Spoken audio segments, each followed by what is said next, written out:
எடுத்தவர்கள் சத்தமாய் வாசிக்க கேட்போம். லூக்கா 1வது அதிகாரத்தின் 50வது வசனம். 1வது அதிகாரத்தின் 50வது வசனம். அவருடைய இரக்கம் அவருக்கு பயந்தவர்களுக்கு தலைமுறை தலைமுறைக்கும் உள்ளது. ஜெபிப்போம். பிதாவே, உம்முடைய வார்த்தைகளுக்காக நன்றி. பரிசுத்த ஆவியானவர், அடியேன் இந்த வார்த்தைகளை பேசும்பொழுது வந்திருக்கிற ஒவ்வொருவருக்கும் தகப்பனே அவருடைய இருதயங்களை திறந்து கொடுத்து இந்த வார்த்தைகளை அவர்கள் புரிந்து கொள்ள, அவருடைய வாழ்க்கையில் இந்த வார்த்தைகளை செயல்படுத்த கர்த்தர் கிருபை தாங்க. இயேசுவின் மூலம் நல்ல பிதாவே, ஆமென். ஆண்டவர் நாமத்திற்கு மகிமை உண்டாவதாக. உங்கள் எல்லாரிடத்துலையும் ஒரு அன்பான வேண்டுகோள், தயவு செய்து பிரசங்கம் ஆரம்பித்ததுக்கு பின்பதாக வெளியே இங்கிட்டுக்கும் அங்கிட்டுக்கும் என்ன பண்ணாதீங்கன்னா போயிட்டு வராதிங்க. அது மற்றவர்களுக்கும் இடையூறு, பிரசங்கிக்கிற எங்களுக்கும் ஒரு மிகப்பெரிய ஒரு இடையூறு அது. அதனால் தயவு செய்து நீங்கள் வெளியே எழுந்து போகாதீங்க. சாலிடாக 1 மணி நேரம் பேசுவேன், நான் முன்னாடியே சொல்லிடுறேன். அப்புறம் நீங்கள் யோசிக்கக்கூடாது 1 மணிக்கெலாம் முடிச்சுருவாரோ. கரெக்டாக மணி இப்போ 12:25 ஆகுது. சர்ச்சினுடைய வால் கிளாக் படி அது கொஞ்சம் ஸ்லோன்னு சொன்னால், ஆனால் நான் அந்த டைம் தான் போவேன். சாலிடாக 1 ஹவர் பேசுவேன். அதுக்கப்புறம் அறிவிப்புகள் இந்த காரியங்கள்லாம் முடித்தோடனே நம்ம ஜெபம் பண்ணிட்டு கிளம்பிடலாம். கர்த்தர் உங்களை ஆஸ்வதிப்பார். கவனிங்க, கர்த்தருடைய வார்த்தைக்கு செவி கொடுங்கள். கர்த்தருடைய வார்த்தை உங்களை வாழ வைக்கும். ஆண்டவருடைய நாமத்துக்கு மகிமை உண்டாவதாக. கடந்த ஒரு சில நாட்களாகவே இந்த ஒரே ஒரு குறிப்பிட்ட ஒரு வசனத்தை எடுத்து பல மணி நேரங்கள் இந்த வேதத்தில் இந்த வசனத்தை நான் தியானித்து கொண்டிருந்தேன். மரியாள் என்கிற அருமையான ஒரு தாயார் பாடுகிற ஒரு பாடல் இந்த வசனம். உமக்கு பயந்தவர்களுக்கு வாசிங்க, அவருடைய இரக்கம் அவருக்கு பயந்தவர்களுக்கு தலைமுறை தலைமுறைக்கும் உள்ளது. ஆமென், அல்லேலூயா. அவருடைய இரக்கம் அவருக்கு பயந்தவர்களுக்கு தலைமுறை தலைமுறைக்கும் உள்ளது. இந்த வார்த்தை யார் சொல்லுகிறதுன்னு சொல்லிக்கிட்டீங்கன்னா, மரியாள். எந்த மரியாள் இந்த வார்த்தை சொல்றாங்க அப்படின்னு சொல்லிக்கிட்டீங்கன்னா, ஆண்டவராகிய இயேசு கிறிஸ்துவை பெற்றெடுத்த, இந்த பூமியில் பெற்றெடுத்த மரியாள் இந்த பாடலை என்ன பண்ணுறாங்கன்னா பாடுறாங்க. ஏன் இந்த பாடலை பாடுறாங்க அப்படின்னு சொல்லிக்கிட்டிங்கன்னா, இவர்களை காண வந்த இவர்களுடைய சொந்தக்காரங்க ஒருத்தவங்க என்ன பண்ணுறாங்கன்னு சொல்லிக்கிட்டிங்கன்னா, இவங்களுடைய வயிற்றில் வளருகிற அந்த பிள்ளையை குறித்து பேசுகிறார்கள். இவங்களும் ஒரு டிஸ்கஷன் நடக்குது. அந்த டிஸ்கஷன் முடிஞ்ச உடனே மரியாளுக்குள்ள ஒரு மிகப்பெரிய ஒரு சந்தோஷம், மகிழ்ச்சி, அளவற்ற ஒரு மகிழ்ச்சி. என்ன மகிழ்ச்சின்னா, இந்த உலகத்தின் இரட்சகராகிய இயேசு கிறிஸ்து என்னுடைய கருவறையிலே உண்டாகி இருக்கிறாரு. என்னுடைய கருவறையிலே அவர் உண்டாகி, நான் ஒரு சாதாரண ஒரு பெண், நான் ஒரு சாதாரண ஒரு குடும்பத்தை சார்ந்தவள். எங்கள் வீடு பெரிய மாட மாளிகை எல்லாம் கிடையாது. ரொம்ப எளிமையான ஒரு ஸ்திரீ, நான் ரொம்ப எளிமையான ஒரு குடும்பம். அப்படிப்பட்ட குடும்பமாகிய எங்களுடைய குடும்பத்தை தெரிந்தெடுத்து, அதுலேயும் என்னை தெரிந்தெடுத்து, என்னுடைய அந்த கருவறையிலேயே இந்த உலகத்தின் இரட்சகர் அவர் உண்டாகிறார், அவர் தோன்றி இருக்கிறார், அவர் இந்த பூமியில் அவர் என்னுடைய கருவறையில் இருந்தா பிறக்க போகிறார் என்கிற செய்தியை கேட்டு அவங்க பாருங்க அளவற்ற மகிழ்ச்சி அடைந்து அவர்கள் பாடக்கூடிய ஒரு பாடல் தான் இந்த வேத பகுதி. அதில் அவங்க சொல்லக்கூடிய ஒரு வசனம் தான் இந்த ஒரு வசனம். என்ன வசனம் சொல்றாங்க? அவருடைய இரக்கம் அவருக்கு பயந்தவர்களுக்கு தலைமுறை தலைமுறைக்கும் உள்ளது. அல்லேலூயா. அவங்க சொல்றாங்க, ஒரு வார்த்தையை சொல்றாங்க, தேவனுடைய இரக்கங்கள். தேவன், வேதம் சொல்லுகிற தேவன் எப்படிப்பட்டவர் என்றால், அவர் இரக்கத்தில் ஐஸ்வர்யம் உள்ளவர், இரக்கம் உள்ளவர். இன்னைக்கு இரக்க குணம் இல்லாத ஒரு உலகத்தில் நாம் வாழ்ந்து கொண்டிருக்கிறோம். ஒவ்வொரு நாளையும் டிவியும் நம்ம ஃபேஸ்புக்லேயும் யூடியூப்லேயோ இல்லை நியூஸ் சேனலில் நம்ம பார்க்கும் பொழுது நம்மை சுற்றி இரக்கமற்ற செயல்கள் நடக்கிறதை நாம் பார்க்கிறோம், கேள்விப்படுகிறோம். ஆனால் வேதம் நமக்கு நம்முடைய தேவனை எப்படிப்பட்டவராக காட்டுகிறது? தேவன் இரக்கம் உள்ளவர், இரக்கத்தில் ஐஸ்வர்யம் உள்ளவர்.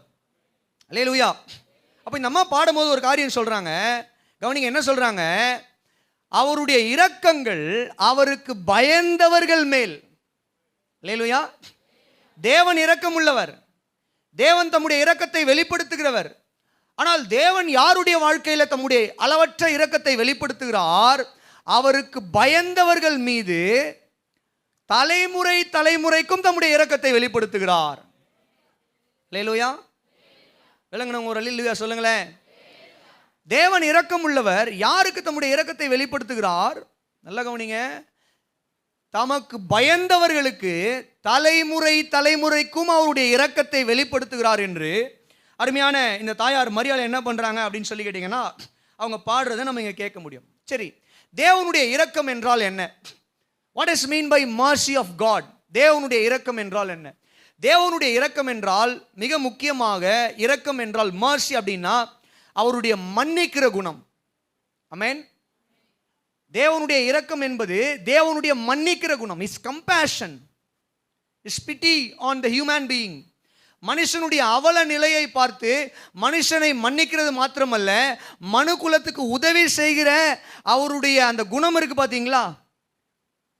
மனுஷனுடைய வேதனைகளையும் கஷ்டங்களையும் அவர்களுடைய வாழ்க்கையில் இருக்கக்கூடிய குறைவுகளையும் தேவைகளையும் அறிந்து, நம்முடைய இதயத்துக்குள்ள இருக்கக்கூடிய ஏக்கங்கள் வலிகள் எல்லாவற்றையும் அறிந்து உதவி செய்யக்கூடிய ஒரு மனப்பான்மையும் உதவி செய்யக்கூடிய ஒரு குணம் இருக்கு பார்த்தீங்களா? அந்த குணத்துக்கு பேர் தான் இரக்கம். அல்லேலூயா, சத்தமா சொல்லுங்களேன். ஆண்டவர் நாமத்துக்கு மகிமை உண்டாவதா. அப்ப கவனிங்க, இந்த தேவனுடைய இரக்கம் என்று இன்னைக்கு நாம் பேசும்போது எல்லாம் உங்களுக்குள்ள என்ன வரணும்னு சொல்லிக்கிட்டீங்கன்னா, நம்முடைய தேவையும் பரிதாப நிலவையும் பார்த்து தேவன் நம்முடைய வாழ்க்கையில் அவர் வெளிப்படுத்துகிற நன்மையான காரியங்கள், அது பாவ மன்னிப்பாக இருக்கலாம், அல்லது நமக்கு பாதுகாப்பாக இருக்கலாம், அவர் நம்மை போஷிக்கிறதாக இருக்கலாம், அவர் நமக்கு சுகம் கொடுக்கிறதாக இருக்கலாம், அவர் நமக்கு ரட்சிப்பை அருளினதாக இருக்கலாம், அல்லது தேவன் நமக்கு கொடுக்கிற மற்ற எந்த ஒரு ஆசீர்வாதங்களாக இருக்கலாம். அவைகள் எல்லாம் தேவனுடைய இரக்கத்தினால தான் நாம் பெற்றுக்கொண்டோம்.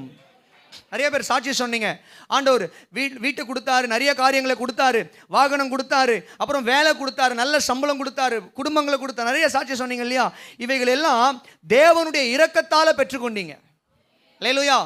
தேவன் உங்களுடைய அவல நிலைமையை பார்த்து, உங்களுடைய வாழ்க்கையில் இருக்கக்கூடிய அத்தனை தேவைகளை பார்த்து அவர் என்ன பண்றாருன்னு சொல்லிக்கிட்டீங்கன்னா, தன்னுடைய இரக்கத்தை உங்களுடைய வாழ்க்கையில் வெளிப்படுத்தி இருக்கிறார்.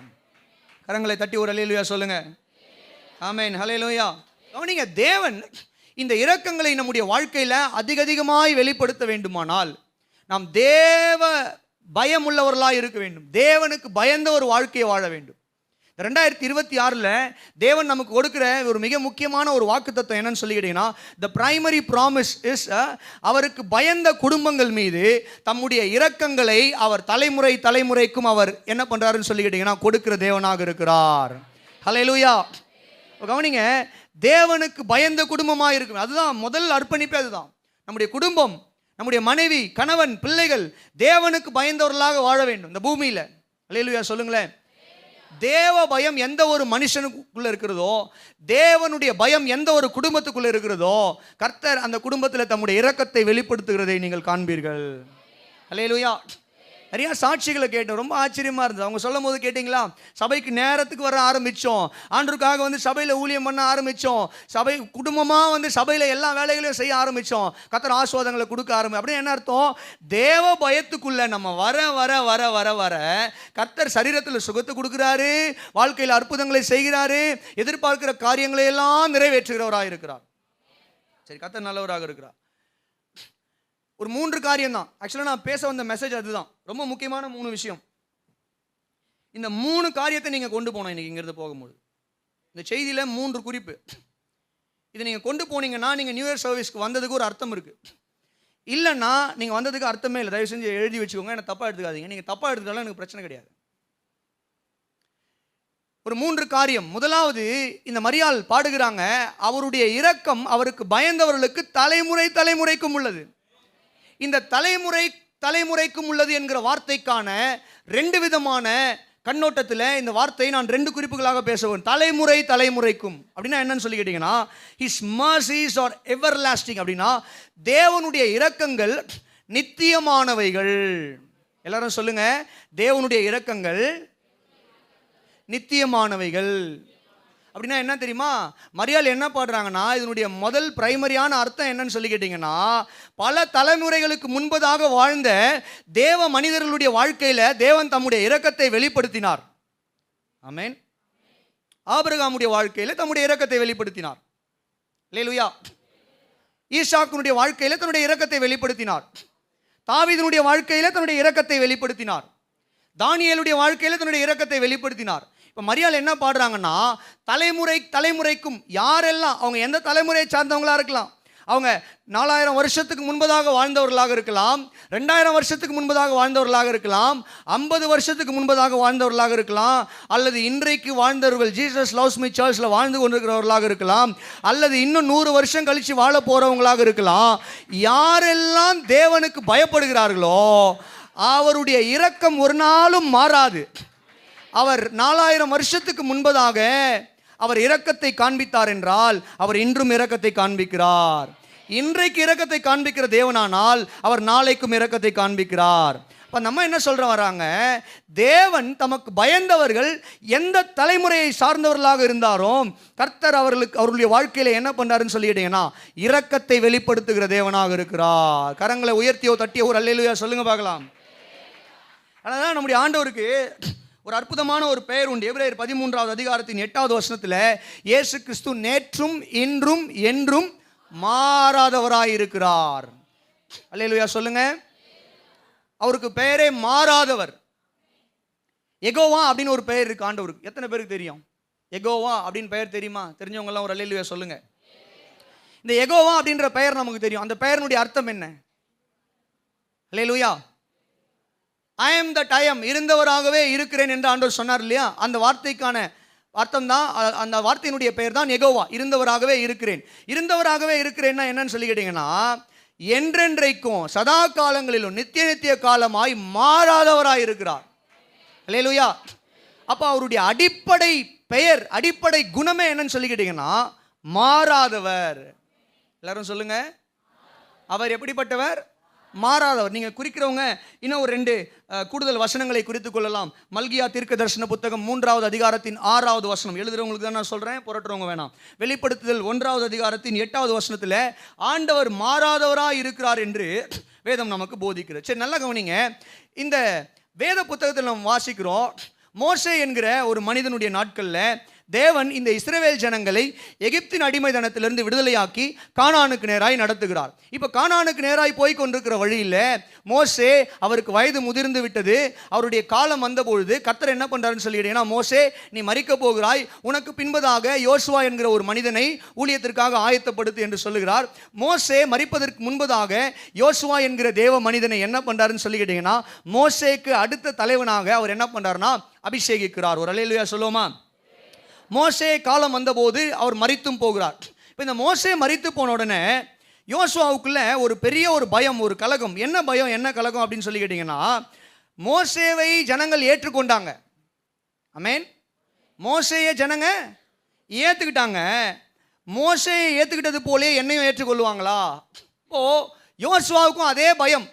என்ன பயம்னு சொல்லி கேட்டிங்கன்னா, மோசேயை ஏற்றுக்கொண்டாங்க ஜனங்க, கர்த்தர் மோசேயை கொண்டு அற்புதங்களை செய்தார். இப்போ நான் மோசேக்கு அடுத்ததாக தலைவனாகும் பொழுது என்னை ஜனங்க ஏற்றுக்குவாங்களா? என்னை ஏற்றுக்கொள்ளுவாங்களா தலைவனாக? நிறைய கட்சியில் அதுதான் பிரச்சனை இல்லையா? நீங்கள் யாராவது கட்சிக்காரங்க இருந்தால் என்னை தப்பாக எடுத்துக்காதீங்க, உண்மைதான் சொன்னேன் இல்லையா? தப்பாக எதுவும் சொல்லலை. நீங்கள் எந்த கட்சியாக இருந்தாலும் பரவாயில்ல. நாங்கள் இயேசு கட்சி. என்னங்க 4 ஆமை இருந்தாங்க வந்தது அல்லேலூயா. ஏம்மா வெளியே உட்காந்துருக்கவங்க என்ன கட்சிமா? ஏசப்பா கட்சி. அல்லேலூயா. நிறைய கட்சிகள்ல அதுதான் பிரச்சனை.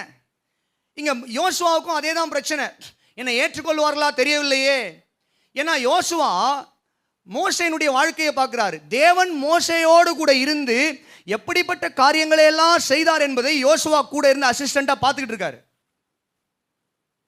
இப்போ இந்த பயம் வந்த உடனே கர்த்தர் யோசுவாவுக்கு ஒரு வார்த்தை கொடுக்கிறார். வாசிக்கலாமா? யோசுவா 1வது அதிகாரத்தின் 5வது வசனம் இப்படியாய் சொல்கிறது, நீ உயிரோடு இருக்கும் நாளெல்லாம் ஒருவனும் உனக்கு முன்பதாக எதிர்த்து நிற்பதில்லை. அந்த வார்த்தை கவனிங்க. நான் மோசேயோடு இருந்தது போல உன்னோடும் இருப்பேன், நான் உன்னை விட்டு விலகுவதும் இல்லை, உன்னை கைவிடுவதும் இல்லை. ஒரு அல்லேலூயா சொல்லுவோமா?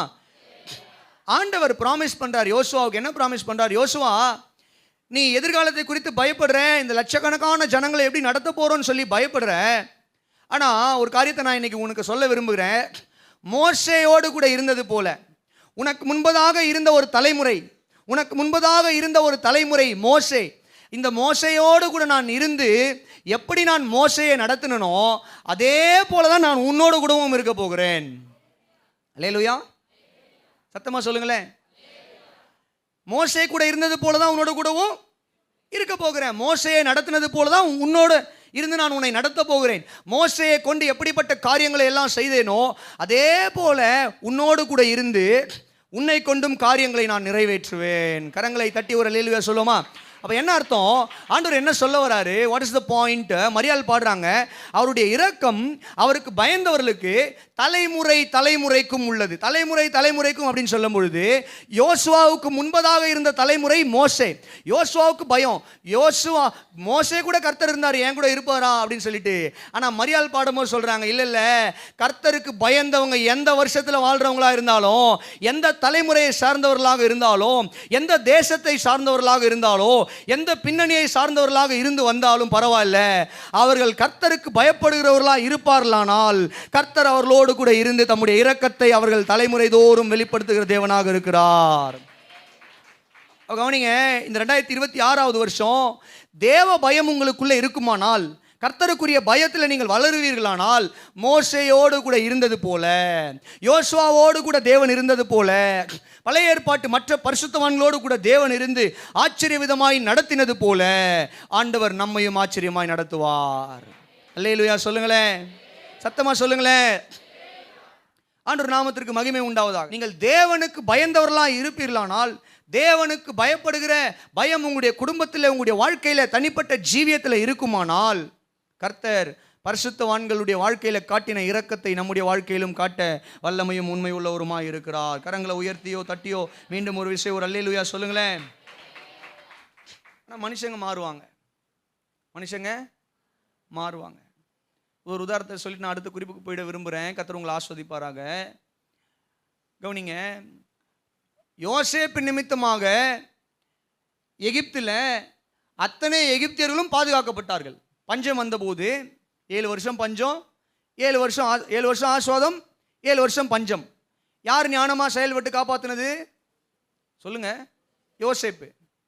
இப்போ யோசேப்பை அறியாத ஒரு ராஜா, யோசேப்பு மரித்து விட்டான், அவனுடைய சந்ததி எகிப்துக்கு வந்தாச்சு. இப்போ யோசேப்பை அறியாத ஒரு ராஜா எகிப்துக்கு பார்வோனாய் வருகிறான். பார்வோன்னா அந்த ராஜாவுடைய பட்டத்தின் பெயர். எப்படி நம்ம சீஃப் மினிஸ்டர், பிரைம் மினிஸ்டர் சொல்கிறோம் இல்லையா, பிரசிடென்ட் அப்படின்னு சொல்லி, அந்த மாதிரி பார்வோன் அப்படின்றது அந்த எகிப்து தேசத்தினுடைய ராஜாவினுடைய பட்டத்தின் பெயர். இப்போ இந்த தேசத்தை காப்பாற்றின யோசேப்பு செய்த நன்மைகளை எல்லாம் அறியாத ஒரு ராஜா வந்த உடனே என்ன பண்ணுறான்னா, இந்த யோசேப்பினுடைய சந்ததியை பார்க்குறான். யாரா இவங்க எல்லாம்? இந்த ஜனங்கள்லாம் வித்தியாசமாக இருக்கிறாங்க, ஆட்கள் எல்லாம் வாட்டஞ்சாட்டமாக இருக்கிறாங்க, நல்லா வேலை செய்கிறாங்க, நல்லா சாப்பிட்றாங்க, நிறைய வேலை செய்கிறாங்க. இவங்களை இப்படியே விட்டால் அதிகமாக பெருகிட்டாங்கன்னா நம்முடைய தேசத்தில் இவங்க எங்கே இருந்தோ வந்து இவர்கள் பெருகிடுவாங்க போல இருக்கே. ஆகவே இந்த ஜனங்களை எல்லாம் ஒடுக்கணும் அப்படின்னு சொல்லி அந்த ஜனங்களை எல்லாம் என்ன பண்ணுறான்னு சொல்லி கேட்டிங்கன்னா, அடிமைப்படுத்த ஆரம்பித்து விட்டான். கவனிங்க, ஒரு சில தலைமுறைக்கு முன்பதாக தான் யோசேப்பு இந்த ஒட்டுமொத்த தேசத்துக்கே உதவி செய்தான். அவன் செய்த அத்தனை நன்மைகளையுமே மறந்து அதையெல்லாம் அறியாத ஒரு ராஜா வந்தபோது என்ன பண்ணுறான்னு சொல்லி கேட்டிங்கன்னா, அத்தனை ஜனங்களையும் அடிமைப்படுத்தி விட்டான். அதனால தான் தேவன் நம்மை மறவாதவர், மாறாதவர் அப்படின்ற சத்தியம் ரொம்ப முக்கியம். அதை நம்ம புரிஞ்சுக்கணும், நல்லா தெரிஞ்சுக்கணும். நிறைய நேரங்களில் நம்ம மனிதர்களிடத்தில் ஏதாவது காரியத்தை சொல்லிட்டு வருவோம், ஐயோ மறந்துட்டேனே அப்படின்னு சொல்லுவாங்க. ஆமாவா இல்லையா? சில மனிதர்களிடத்தில் நீங்கள் சில உதவிகளை கேட்டிருப்பீங்க, செய்கிறேன்னு சொல்லி போயிருப்பாங்க, அதுக்கப்புறம் என்ன சொல்லுவாங்க? மறந்துட்டேங்க. இல்லை அப்பா காலத்தில், தாத்தா காலத்தில் ஏதாவது செஞ்சுருப்பாங்க, கொடுத்துருப்பாங்க, நம்ம இப்போ அதை போய் கேட்கும் பொழுது அவைகளெல்லாம் இல்லை, மறந்து போச்சு, எல்லாம் போச்சு, அவ்வளோதான், எங்கே வச்சோன்னு தெரில, எப்படி போச்சுன்னு தெரில. ஆனால் பாருங்க, வேதம் சொல்லுகிறது ஆண்டவருடைய ஞாபக புத்தகம் என்று ஒன்று இருக்குதான், இல்லையா? அதில் அவர் எல்லாவற்றையும் எழுதி வச்சிருக்கார். அப்படின்னா என்ன அர்த்தம்? God's memory power. அவருக்கு இருக்கிற மெமரியில் அவர் எல்லாவற்றையும் ரெஜிஸ்டர் பண்ணி வச்சிருக்காரு, இல்லையா? அவ கவனிங்க, எல்லாவற்றையும் ஞாபகம் வைத்திருக்கிற தேவனுக்கு நம்முடைய வாழ்க்கையில் நன்மைகள் செய்யவும் அவர் தெரியும், இல்லையா? எல்லாவற்றையும் அறிந்த தேவன், எல்லாவற்றையும் தன்னுடைய நினைவில் வைத்து பலன் கொடுக்கிற தேவன் அவருக்கு தெரியும். ஆமென். அப்போ மரியாள் பாடுறாங்க, என்ன பாடுறாங்க? ஆண்டவரே, உமக்கு பயந்தவர்கள் மீது உம்முடைய இரக்கம் தலைமுறை தலைமுறைக்கும் உள்ளது. ஹல்லேலூயா. உம்முடைய இரக்கம் அது யாராக இருந்தாலும் பரவாயில்ல, யூதனா இருக்கலாம், புறஜாதியனா இருக்கலாம், வேற எந்த ஒரு காரியத்தை சார்ந்தவனாக இருக்கலாம், தேவனுக்கு பயந்து அவன் தேவ சமூகத்துக்கு வந்து விடுவான். ஆனால் தேவனுடைய செட்டை நிழல்ல வந்து அடைவானானால், நமக்கு முன்பதாக இருந்த தலைமுறையில் கர்த்தர் என்ன செய்தாரு, அதை நம்ம வாழ்க்கையிலையும் செய்வார். ஹல்லேலூயா. நமக்கு முன்பதாக இருந்த தலைமுறையில் கர்த்தர் என்ன செய்தார், அதை நம்முடைய வாழ்க்கையிலும் செய்வார். கரங்களை உயர்த்தி ஒரு ஹல்லேலூயா சொல்லுங்க பார்க்கலாம். ஹல்லேலூயா, சத்தமாக தான் சொல்லுங்களேன். ஹல்லேலூயா. ஆண்டவருடைய நாமத்துக்கு கனமும் மகிமையும் உண்டாகுது. அப்போ முதல் காரியம் என்னன்னு சொல்லி கேட்டிங்கன்னா, தலைமுறை தலைமுறைக்கும் உள்ளது அப்படின்னு சொல்லும்பொழுது, நமக்கு முன்பதாக வாழ்ந்த தலைமுறை மோசேயோடு இருந்தது போல யோசுவாவோடு கூட இருந்தார். யோசுவாவோடு கூட இருந்தது போல நம்மோடும் இருப்பார். தாவீதோடு இருந்தது போல நம்மோடும் இருப்பார். எரேமியாவோடு இருந்தது போல நம்மோடு கூடவும் இருப்பார். அல்லேலூயா சொல்லுங்க. ஆமென். கர்த்தர் நல்லவராக இருக்கிறார். ரெண்டாவது முக்கியமான குறிப்புக்கு வந்திருக்கிறோம். சரிங்களா? அவருடைய இரக்கம் அவருக்கு பயந்தவர்களுக்கு தலைமுறை தலைமுறைக்கும் உள்ளது. இப்போ முதல்ல பார்த்தோம் தலைமுறை தலைமுறைக்கும் அப்படின்னு சொல்லும்போது, நமக்கு முன்பதாக வாழ்ந்த வேதத்தில் உள்ள பரிசுத்தவான்கள், நமக்கு முன்பதாக வாழ்ந்த வேதத்தில் உள்ள பரிசுத்தவான்கள், அவர்களுடைய வாழ்க்கையில் கர்த்தர் எப்படி இரக்கங்களை, தாவீதை எப்படி மன்னிச்சாரோ அதே போல நம்மையும் மன்னிப்பார். தாவீதை எப்படி உயர்த்தினாரோ அதே போல நம்மையும் உயர்த்துவார். புரியுதா உங்களுக்கு? ஆனால் இப்போ நம்ம பார்க்க போகிறது என்னன்னு சொல்லி கேட்டிங்கன்னா, வாசிக்கலாம். யாத்திராகமம் 20வது அதிகாரத்தின் 6வது வசனம் ஒருவரும், உபாகமம் 7வது அதிகாரத்தின் 9வது வசனத்தை ஒருவரும் வாசிக்க கேட்போம். யாத்திராகமம் 20:6 ஒருத்தர் வாசிங்க. ஏன் அந்த வார்த்தை கவனிங்க. என்னிடத்தில் அன்பு கூர்ந்து என் கற்பனைகளை கை கொள்ளுகிறவர்களுக்கோ 1000 தலைமுறை மட்டும் என்னது இரக்கம் செய்கிறவராய் இருக்கிறேன்.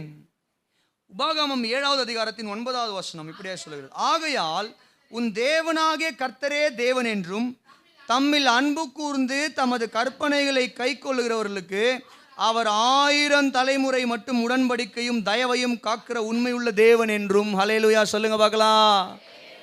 இங்க வசனம் சொல்லுகிறது, கர்த்தர் பேசுகிறார். என்ன பேசுகிறார்? உன் தேவனாகிய கர்த்தரே தேவன் என்றும் தம்மில் அன்பு கூர்ந்து, அந்த வார்த்தை கவனிங்க. யாரெல்லாம் கர்த்தரில் அன்பு கூர்ந்து அவருடைய கற்பனைகளை கை கொள்கிறார்களோ அவர்களுக்கு 1000 தலைமுறை மட்டும் காக்கிற உண்மையுள்ள தேவனாக இருக்கிறார். இப்போ ரெண்டாவது, முதல்ல பார்த்தோம் அவருக்கு பயந்தவர்களுக்கு அவருடைய இரக்கம் தலைமுறை அப்போ இரக்கம் தலைமுறை தலைமுறை அப்படின்னு சொல்லும் பொழுது, அவருடைய இரக்கம் நித்தியமானவைகள் அப்படின்னா இவர் லாஸ்டிங். 2000 வருஷத்துக்கு முன்னாடி அவர் எப்படி இரக்கம் காட்டினாரோ அதே மாதிரி தான் இன்றைக்கும் இரக்கம் காட்டுறாரு, மாற மாட்டார். இன்றைக்கி எப்படி இரக்கம் காட்டுறாரோ அதே மாதிரி தான் நாளைக்கும் இரக்கம் காட்டுவார். ஆமென். மாற மாட்டார். ஒவ்வொரு நாளும் இன்னும் நீங்கள் சொல்ல போனால் இன்னும் அதிகமாக காட்டுறாராம். அல்லேலூயா சொல்லுங்களேன். சரி, ரெண்டாவது குறிப்பு என்னன்னு சொல்லிக்கிட்டீங்கன்னா, எந்த ஒரு மனிதன் தேவனுக்கு பயந்த ஒரு மனிதனாக இருக்கிறானோ அந்த மனிதனுடைய தலைமுறைக்கு இரக்கம் காட்டுகிறார். புரியலன்னு நினைக்கிறேன். முதல்ல நமக்கு முன்பதாக வாழ்ந்த பரிசுத்தவான்கள், முதலாவது என்னன்னு சொல்லிக்கிட்டீங்கன்னா பரிசுத்தவான்கள், அவங்களுக்கும் நமக்கும் எந்த ரத்த சம்பந்தமும் இல்லை. ஆனால் அவர்கள் தேவனுக்கு பயந்தவர்களாக இருந்தபடினால தேவன் அவர்களுக்கு இரக்கம் காட்டினார். அதே போல நாமும் தேவனுக்கு பயந்தவர்களாய் அவர்களை போல தேவனுடைய பிள்ளைகளாக இந்த பூமியில் வாழுவதனால நம்முடைய வாழ்க்கையிலும் இரக்கம் காட்டுகிறார். அதுதான் தலைமுறை தலைமுறை தோறும். ஆமென். மோசேயினுடைய தலைமுறைக்கு எப்படி இரக்கம் காட்டினாரோ அதே மாதிரி நம்முடைய தலைமுறைக்கும் இரக்கம் காட்டுவார். இந்த தலைமுறையில் வாழுகிற ஜனங்களுக்கும் அது அவருடைய இரக்கம் நித்தியமானவை, அது மாறாது. His mercies are everlasting, that will never change. இது ஒன்று. ரெண்டாவது, யாரெல்லாம் பயப்படுறாங்களோ, கவனிங்க, கர்த்தருக்கு பயந்து வாழ்கிறாங்களோ அவர்களுடைய பிள்ளைகளின் பிள்ளைகள் பிள்ளைகளின் பிள்ளைகளுக்கு இரக்கம் காட்டுகிற தேவனாக இருக்கிறார். அல்லேலூயா. 2026 நிறைய பேருக்கு உங்களுடைய பிள்ளைகளை குறித்து தான் கவலை. உங்களுடைய பிள்ளைகளுடைய வாழ்க்கை சீர்பட வேண்டுமானால், உங்களுடைய பிள்ளைகளுடைய வாழ்க்கையில் தேவனுடைய இரக்கம் காண்பிக்கப்பட வேண்டுமானால், நல்லா கவனிங்க, சாவி யார்கிட்ட இருக்குன்னா நம்ம கிட்ட தான் இருக்கு. அல்லேலூயா. எந்த ஒரு மனிதன் தேவனுக்கு பயப்படுகிறானோ அந்த மனிதனுடைய தலைமுறையை கர்த்தர் ஆசீர்வதிக்கிறார். இதுக்கு பேர் தான் என்னன்னு சொல்லிட்டீங்கன்னா ஜெனரேஷனல் பிளெஸிங். என்னது? Generational blessing. சிலர்லாம் சொல்ல கேட்டிருப்பீங்களே, நானே பல தடவை சொல்லியிருக்கேன். நான்லாம் ரட்சிக்கப்பட்டு கர்த்தருக்குள்ளே வந்தது எங்கள் அப்பாவுடைய ஜெபம், எங்கள் அம்மாவுடைய ஜெபம். நான் பல தடவை சொல்லியிருக்கேன். அவங்க ஜெபித்தாங்க, எனக்காக ஜெபித்தாங்க. வேறு எதுவும் பண்ணல, எனக்காக ஜெபித்தாங்க. நான் தூங்கும் போது கை வச்சு ஜெபம் பண்ணாங்க, முட்டி போட்டு ஜெபம் பண்ணாங்க. டெய்லி ஜெபம் பண்ணுவாங்க, நான் அதை பார்த்துருக்கேன். அவங்க ஜெபம் பண்ணாங்க. கர்த்தர் என்ன பண்ணாருன்னு சொல்லி கேட்டிங்கன்னா, கர்த்தருக்குள்ளே கொண்டு வந்தார். அப்போ கவனிங்க, ஜெனரேஷனல் பிளெஸிங். உதாரணத்துக்கு வேதத்தில் ஒரு சில உதாரணங்களை மாத்திரம் நான் காட்டுறேன். கவனிங்க, நல்லா கவனிங்க. ஆபிரகாமை கர்த்தர் தெரிந்து கொண்டார். ஆபிரகாமை ஆஸ்வதித்தார். ஆபிரகாமுடைய ஆசீர்வாதத்துக்கு நேராய் ஈசாக்கை ஆபிரகாம் நடத்தினான். ஈசாக்குக்கும் அதே வாக்குத்தத்தம். ஈசாக்கை ஆஸ்வதித்தார். ஈசாக்குக்கு பிறந்த பிள்ளைகள் யாக்கோபு, ஏசா. யாக்கோபை தேவன் தெரிந்து கொண்டு ஆஸ்வதிக்கிறார். யாக்கோபை ஆஸ்வதித்தார். யாக்கோபனுடைய 12 பிள்ளைகளையும் கோத்திரத்தையும் கர்த்தர் ஆஸ்வதித்தார்.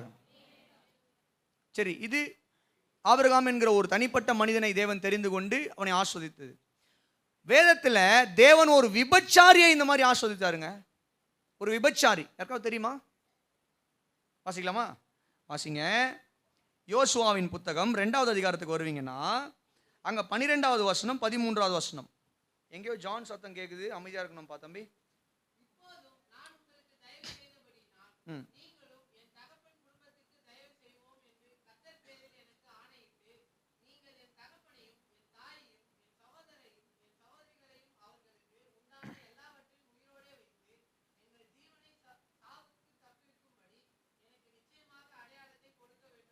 அல்லேலூயா சொல்லுவோமா? நல்ல ஒரு அல்லேலூயா சொல்லுவோமா? ஆண்டவருடைய நாமத்திற்கு மகிமையும் கனமும் உண்டாவதாக. என்னன்னு சொல்லி கேட்டீங்கன்னா, ராகாப் என்கிற ஒரு ஸ்திரீ. யாரு? இப்போ புரிஞ்சுதா? யாருக்கெல்லாம் ராகாப் பத்தி தெரியும் வேதத்தில்? சரி, வெரி குட். இந்த ராகாப் ஒரு விபச்சாரி, தேவனை அறியாத, தேவனுக்கு புறம்பான எல்லைக்குள் இருக்கக்கூடிய ஒரு ஸ்திரீ. இப்போ இவர்களுடைய நகரத்தை தேவன் அழிக்க போகிறார், அங்க ஒரு பெரிய ஒரு அழிவு வரப்போகிறது அப்படின்றதே இந்த அம்மாவுக்கு தெரிஞ்சிடுச்சு. தெரிஞ்ச உடனே அவங்க வீட்டுக்கு வந்திருந்த தேவனுடைய இஸ்ரவேலர்கள் 2 பேர், சரிங்களா, வேவுக்காரர்களாக போயிருந்தாங்க. அப்போ அந்த அம்மா சொல்கிறாங்க, நான் இஸ்ரவேலின் தேவனை நம்புகிறேன், விசுவாசிக்கிறேன், நான் அவரை ஏற்றுக்கொள்ளுகிறேன். ஆனால் இந்த தேசம் அழியப்படும் பொழுது என்னுடைய குடும்பம் அழியப்படக்கூடாது. யார் அழியக்கூடாது? என்னுடைய டீல் பேசிட்டு இருக்கிறது யாரு? ராகாப். குடும்பத்தில் இருக்கிற வேற யாரும் பேசல, இதை ராகாப் பேசுறாங்க. இந்த ராகாப் அந்த வேவுக்காரர்களை பத்திரமாய் பாதுகாத்து அவர்களுக்கு செய்ய வேண்டிய காரியங்களை எல்லாம் செய்து அவங்களை இறக்கி விடும் போது அவங்க சொல்றாங்க, சரி, இந்த தேசம் அழியும் பொழுது, இந்த பட்டணம் அழியும் பொழுது நீ காக்கப்பட வேண்டுமானால் உன்னுடைய வீட்டின் ஜன்னல்ல என்ன பண்ணணும்னா ஒரு சிகப்பு கயிறு தொங்கணும். எந்த வீட்டில் சிகப்பு கயிறு தொங்குதோ அந்த வீட்டில் இருக்கிற மனிதர்களை நாங்கள் என்ன பண்ண மாட்டோம்? ஒன்றும் செய்ய மாட்டோம். கர்த்தர் அந்த குடும்பத்தை காப்பாற்றுறாருன்னு அர்த்தம். அல்லேலூயா. அப்போ எந்த வீட்டில் இயேசுவின் ரத்தம் பூசப்பட்டிருக்கிறதோ, இயேசுவின் ரத்தத்தால் யார் கழுவப்பட்டிருக்கிறார்களோ, ஒரு அல்லேலூயா சொல்லுங்களேன், கர்த்தர் அவர்களையும் அவர்களுடைய குடும்பத்தையும் தலைமுறையும் ஆஸ்வதிக்கிறார். அல்லேலூயா. சத்தமா சொல்லுங்களேன். தாத்தா சபிக்கப்பட்ட ஆளாக இருக்கலாம், அப்பாவுடைய வாழ்க்கை சாபமான ஒரு வாழ்க்கையாக இருக்கலாம், நம்ம முப்பாட்டன்களுடைய வாழ்க்கையெல்லாம் ரொம்ப சாபமான ஒரு வாழ்க்கையாக இருந்திருக்கலாம். ஆனால் இயேசுவின் ரத்தம் உங்கள் மீது பூசப்பட்டிருக்குமானால், நீங்கள் இயேசுவின் ரத்தத்தால் கழுவப்பட்டவர்களாக இருப்பீர்களானால், நீங்கள் ஆஸ்வதிக்கப்படுவது மாத்திரமல்ல, உங்கள் பிள்ளைகளுடைய வாழ்க்கையில் கர்த்தர் இரக்கத்தை வெளிப்படுத்துகிறவராக இருக்கிறார். ஆமென். இன்னொரு உதாரணம் சொல்லட்டுமா? இஸ்ரவேல் ஜனங்கள் அந்த பிள்ளைகளை பெற்றெடுக்கும் பொழுது, அவங்களுக்கு குழந்தை பிறக்கும் பொழுது எல்லா குழந்தையும் புஷ்டியாக பிறக்குது. யாருக்காவது பிள்ளைங்க 3 கிலோக்கு மேலே பிறந்துதா இங்க? ஆறாளியா? Very good. பிள்ளைங்க புஷ்டியா பிறக்கும் பொழுது பார்வோன் ராஜா பார்க்குறான், எப்படி இவங்களை இப்படியே விடக்கூடாது. நிறைய பிள்ளைங்களையும் பெற்றெடுக்கிறாங்க. பிள்ளைங்களும் நல்லா வாட்டஞ்சாட்டமாக பிறக்கும் போதே வாட்டஞ்சாட்டமாக இருக்குது. அந்த குழந்தைய பார்க்கும் போதே அது ஒரு நாள் குழந்தை மாதிரி இல்லை, அது நல்லா வாட்டஞ்சாட்டமாக இருக்குது. இவங்களை இப்படியே விட்டோன்னா இவங்க பெருகிடுவாங்க, நம்மளை இவங்க என்ன பண்ணுவாங்கன்னா சப்ரஸ் பண்ணுவாங்க, ஒடுக்கிடுவாங்க. அதனால் இதை நம்ம சும்மா விடக்கூடாதுன்னு சொல்லி எபிரேய மருத்துவச்சிகள் 2 பேர் அழைச்சி என்ன சொல்கிறான்னு சொல்லி கேட்டிங்கன்னா, ஆம்பளை பிள்ளைங்க பிறந்தா கொன்னுடுங்க. என்ன பண்ணுங்க? நீங்கள் இஸ்ரவேலினுடைய எபிரேய பெண்களுக்கு மருத்துவம் பார்க்கும் பொழுது பிரசவத்துக்கு யாராவது வருவார்களானால், பெண் பிள்ளையாக இருந்தால் அதை உயிரோடு வைத்து விடுங்கள். ஆண் பிள்ளை பிறக்குமானால் அந்த ஆண் பிள்ளையை கொன்று போடுங்கள். நடந்தது என்ன வாசிக்கலாமா? யாத்திராகமம் 1வது அதிகாரத்துக்கு வருவீர்களானால், வேகமாக வாங்க. யாத்திராகமம் 1வது அதிகாரத்திற்கு வருவீர்களானால் அந்த இடத்துல 17வது வசனம், மருத்துவச்சிகளோ தேவனுக்கு பயந்ததினால எகிப்தின் ராஜா இட்ட கட்டளையின்படி செய்யாமல் ஆண் பிள்ளைகளை உயிரோட காப்பாற்றினார்கள். அதனால் எகிப்தின் ராஜா மருத்துவச்சிகளை அழைச்சி கேட்கிறார், என்னம்மா நான் உங்களுக்கு என்ன சொன்னேன், என்ன பண்ணிட்டு இருக்கீங்க? அந்தம்மா சொல்லுது, இல்லை நாங்கள் அவங்களுக்கு பிரசவம் பார்க்கறதுக்கு போகிறதுக்கு முன்னாடியே அந்த பெண்கள் எல்லாம் என்ன பண்ணுறாங்கன்னா பிள்ளைங்களை பெற்றெடுத்துடுறாங்க, எங்களால் ஒன்றுமே பண்ண முடியலன்னு சொல்லி ஒரு பொய்யை சொல்கிறாங்க. யார்கிட்ட? ராஜா கிட்ட. நல்லது செய்யறதுக்காக ஒரு பொய் சொல்கிறாங்க. சரி, இப்போ கவனிங்க. இதெல்லாம் 20வது வசனம் வந்து, இதன் நிமித்தம் தேவன் மருத்துவச்சிகளுக்கு நன்மை செய்தார். யாருக்கு நன்மை செய்தார்? மருத்துவச்சிகளுக்கு நன்மை செய்தார். ஜனங்கள் பெருகி மிகுதியும் பலத்து போனார்கள். மருத்துவச்சிகள் தேவனுக்கு பயந்ததினால் அவர்களுடைய குடும்பங்கள் தழைக்கும்படி செய்தார். வந்துருச்சா? வந்துருச்சா? எங்க வந்துருச்சு?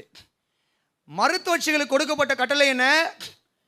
ஆண் பிள்ளைகளை கொன்று போட வேண்டும். ஆனால் இந்த மருத்துவச்சிகள் தேவனுக்கு பயந்தவர்கள். ஐயோ, ஒரு உயிரை எடுக்கிறது பாவமாச்சே, அதுவும் சின்ன பச்சை குழந்தையினுடைய உயிரை எடுக்கிறது எவ்வளோ பெரிய பாவம், அதனால நாங்கள் இதை கொலை செய்ய மாட்டோம். இவங்க 2 பேரும் ஒரு திட்டம் போடுறாங்க. என்ன திட்டம் அப்படின்னா, ராஜா ஒரு வேளை கேட்பானே, ஆனால் நம்ம என்ன சொல்லலாம் அப்படின்னா, நாங்கள் பிரசவம் பார்க்கறதுக்கு முன்பதாகவே குழந்தை பிறந்துடுது, ஒன்றுமே பண்ண முடியல எங்களால், நாங்கள் பிறக்கிற நேரத்தில் போயிட்டு ஏதாவது பண்ணாதான் உள்ளவே சாகடிச்சு எடுக்க முடியும், இல்லை எடுக்கும் பொழுதே ஏதாவது பண்ண முடியும், நாங்கள் போகிறதுக்கு முன்னாடியே அவங்க பெற்றெடுத்துடுறாங்கன்னு ஒரு பொய்யை சொல்கிறாங்க.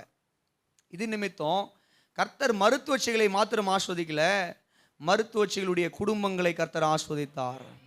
அவர்களுடைய குடும்பங்கள் தழைக்கும்படி செய்தார். கரங்களை தட்டி ஒரு அல்லேலூயா சொல்லுங்க. மரியாள் பாடுறாங்க, அவருடைய இரக்கம் அவருக்கு பயந்தவர்களுக்கு தலைமுறை தலைமுறைக்கும் உள்ளது. ஆமென். அல்லேலூயா. இப்போ நான் காட்ட போகிற எக்ஸாம்பிள் தான் டாப் கிளாஸ்.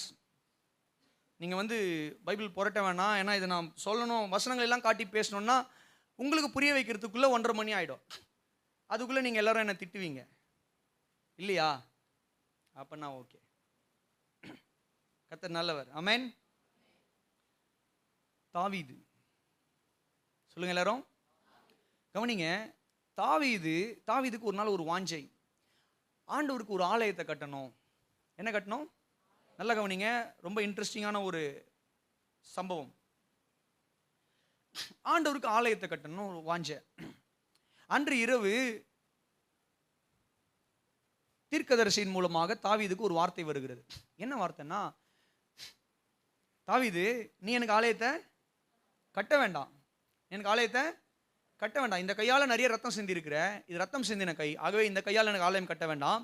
உன்னுடைய மகன் எனக்கு ஆலயத்தை கட்டுவான். நீ எனக்கு ஆலயம் கட்டணும்னு நினைச்ச பத்தியா, ஆகவே நான் உன்னை ஆஸ்வதிக்க போறேன். ஆண்டவர் சொல்றாரு, நீ எனக்கு ஆலயம் கட்டணும்னு நினைச்ச, நான் உன்னுடைய, இப்போ தாவீது யாருன்னா ராஜாவா இருக்கிறான், நீ ராஜாவாக இருந்து எனக்கு ஆலயம் கட்டணும்னு நினைச்ச, இப்போ நான் உன்னை என்ன பண்ண போறேன்னா பிளஸ் பண்ண போறேன். எப்படி உன்னை ஆஸ்வதிக்க போறேன்னா, இந்த இஸ்ரவேலின் சிங்காசனம் இருக்கு பாத்தியா, அப்படின்னா நீ யூதாவை ஆண்டு கொண்டிருக்கிறாய் பாத்தியா, யூதனுக்கு ராஜாவா இருந்து நீ ஆளுகை செய்து கொண்டிருக்கிற பாத்தியா, இந்த ராஜ்ய பாரம் உன்னுடைய வீட்டை விட்டு நீங்காது. நித்திய காலமாய் இந்த சிங்காசனத்தை உனக்காகவே நான் கொடுக்கிறேன். தாவீதுக்கு ஆண்டவர் என்ன ப்ராமிஸ் பண்றாருன்னா, குடும்ப அரசியலை ப்ராமிஸ் பண்றாரு. என்ன ப்ராமிஸ் பண்றாரு? குடும்ப அரசியலை ப்ராமிஸ் பண்றாரு. என்னன்னா, தாவீது, உனக்கு அப்புறம் உன்னுடைய மகன் தான் ராஜாவா இருப்பான், அவனுக்கு அப்புறம் அவனுடைய மகன் தான் ராஜாவா இருப்பான், அவனுக்கு அப்புறம் அவனுடைய மகன் தான் ராஜாவா இருப்பான், அவனுக்கு அப்புறம் அவனுடைய மகன் தான் ராஜாவா இருப்பான். இப்போ இதே சந்ததியில ஒருவர் வருவார். அவர் வந்து என்ன பண்ணுவார்னா, ஒட்டுமொத்த உலகையுமே அவர் தான் ஆளுகை செய்வார். அல்லேலூயா சொல்லுங்க, சத்தமா சொல்லுங்க. இப்போ விஷயத்துக்கு வரேன். இந்த ப்ராமிஸ் நிறைவேறிச்சான்னு சொல்லி கேட்டீங்கன்னா நிறைவேறிச்சு. இஸ்ரவேல் தேசம் 2ஆய் பிரிக்கப்பட்டது. இஸ்ரவேலினுடைய 10 கோத்திரங்கள் ஒரு தேசமாகவும், அதே இஸ்ரவேலினுடைய 2 கோத்திரம் யூதாவும் பென்யாமீனும் ஒரு தேசமாகும். இது இஸ்ரவேல் தேசமாக, இது யூதா தேசமாக பிரிக்கப்பட்டது. இந்த தேசத்தை ஆள வெவ்வேறு ராஜாக்கள் வெவ்வேறு கோத்திரத்திலிருந்து வந்தாங்க.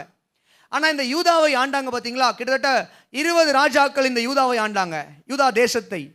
இந்த யூதா தேசத்தை ஆளுகை செய்த 20 ராஜாக்களுமே யாருன்னு சொல்லி கேட்டீங்கன்னா தாவீதினுடைய தலைமுறையினர்கள். அல்லேலூயா. யாருடைய தலைமுறை? தாவீதினுடைய தலைமுறை. இப்போ என்னன்னு கேட்டீங்கன்னா, அதில் ஆண்டவர் ஒரு ப்ராமிஸ் பண்ணார்லையே, அவங்களுடைய சிங்காசனம் நிலைத்திருக்கும், மாறாது அப்படின்னா. இப்போ கவனிங்க, இந்த தாவீதினுடைய ஜெனரேஷன்ல தான் ஆண்டவராகிய இயேசு கிறிஸ்து இந்த பூமியில அவர் என்ன பண்ணார்னா மனிதனாய் உதித்தார். யாருடைய சந்ததியில வந்தாரு? அதனால தான் அவருக்கு பேர் என்னன்னு சொல்லிட்டீங்கன்னா தாவீதின் வேறுமானவர். என்ன அர்த்தம்? தாவீதினுடைய ஜெனரேஷன்ல வந்தவர் தான் ஆண்டவராகிய இயேசு கிறிஸ்து. இப்போ இந்த ஆண்டவராகிய இயேசு கிறிஸ்து அவர் நம்முடைய பாவங்களுக்காக சிலுவையில் மரித்து தேவனுடைய ராஜ்யத்தில் அவர் ராஜாவாய் வீற்றிருக்கிறார். நம்முடைய இருதயங்கள்லையும் தேவனுடைய ராஜ்யத்திலையும் சபையிலையும் இயேசு கிறிஸ்து ராஜாவாய் ஆளுகை செய்து கொண்டிருக்கிறார். அவர் இன்றைக்கு ஆளுகை செய்வது உங்களுடைய இருதயங்களையும் வீடுகளையும் சபையையும் ராஜ்யத்தையும் மாத்திரமல்ல, இயேசுவானவர் மீண்டும் வரப்போகிறார். அவர் வரும் பொழுது நித்திய நித்திய காலமாய் நம்மை ஆளுகை செய்ய போகிறார். அல்லேலூயா.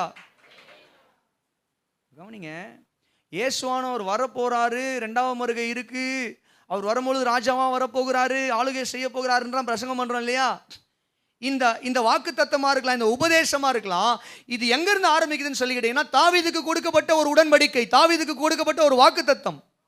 ஏன் இந்த வாக்கு தத்தத்தை கர்த்தர் தாவீதுக்கு கொடுத்தாரு? தாவீது தேவனுக்கு ஆலயத்தை கட்ட வேண்டும் என்று விரும்பினான்.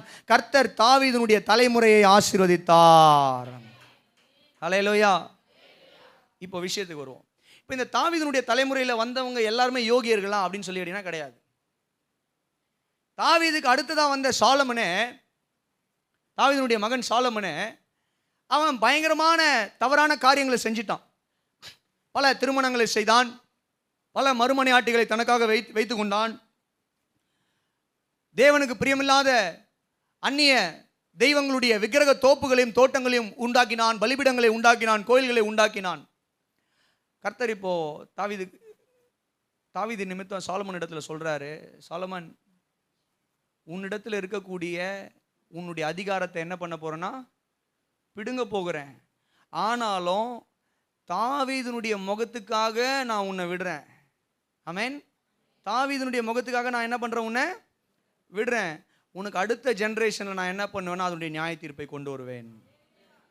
அப்படி நம்ம வந்தோன்னு சொல்லிக்கிட்டீங்கன்னா, இப்போ தாவீது மரித்து ஒரு 78 வருஷம் ஆச்சு. இப்போ நான் சொல்ல சாலமன் கதை தாவீதுக்கு அப்புறம் 20 வருஷத்துக்கு அப்புறம் சாலமன் கிட்ட ஆண்டவர் பேசும்போது சொல்றாரு, இந்த பாரு, உங்க அப்பா நிமித்தம் உன்னை நான் ஐ ஸ்பேர் யூ, நான் விடுறேன்.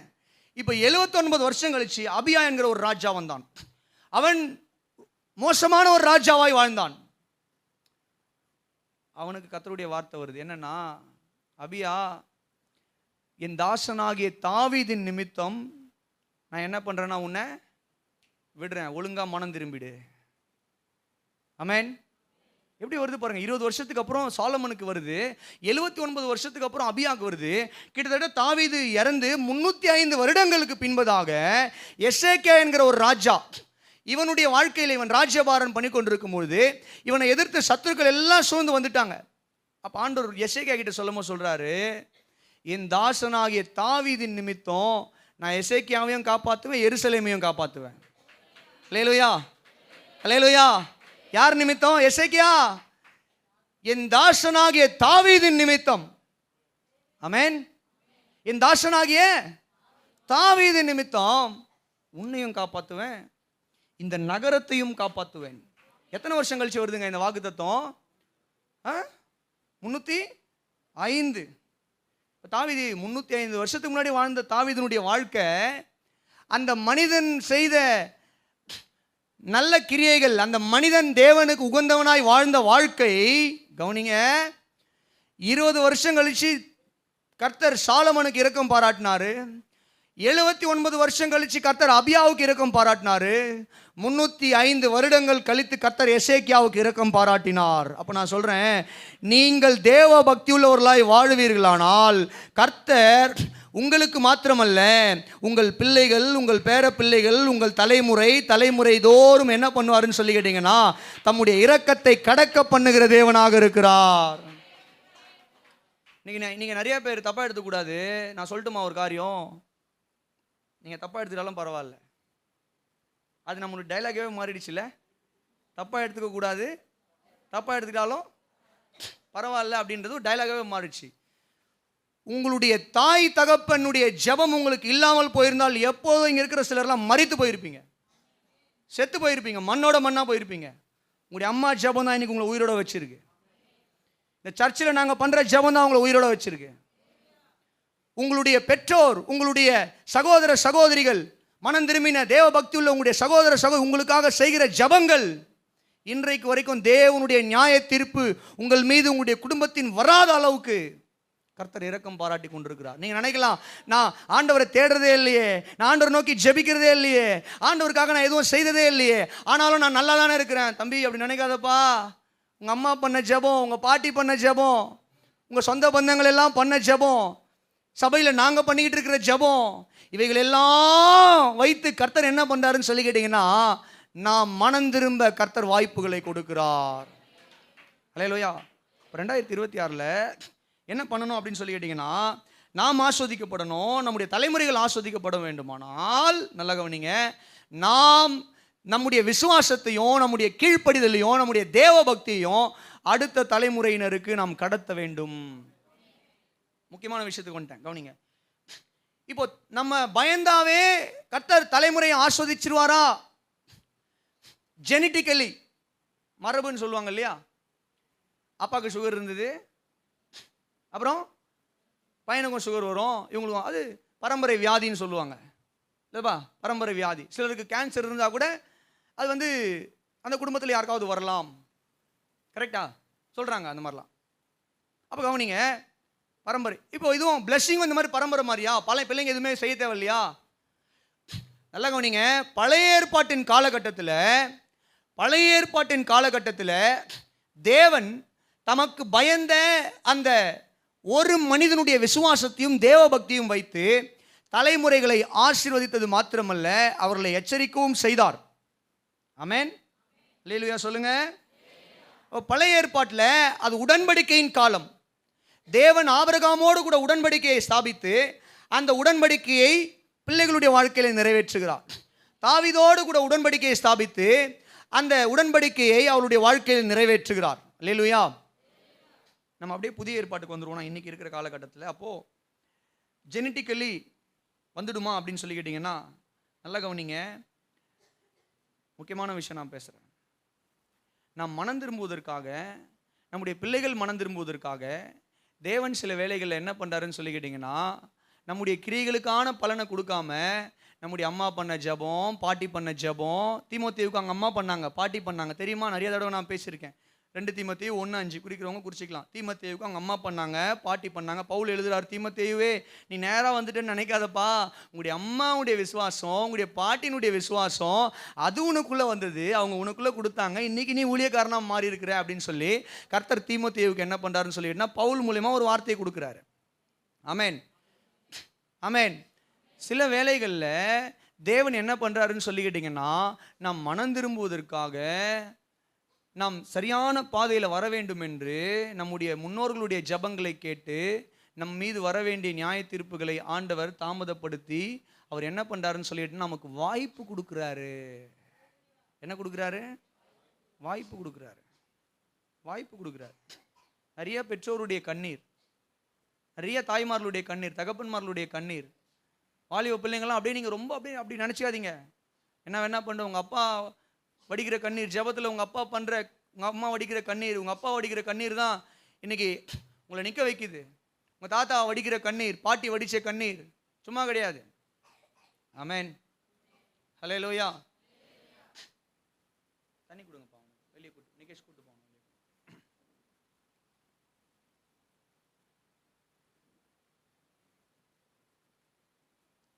கவனிங்க, ஆண்டவர் நாமத்திற்கு மகிமையும் கனமும் உண்டாவதாக.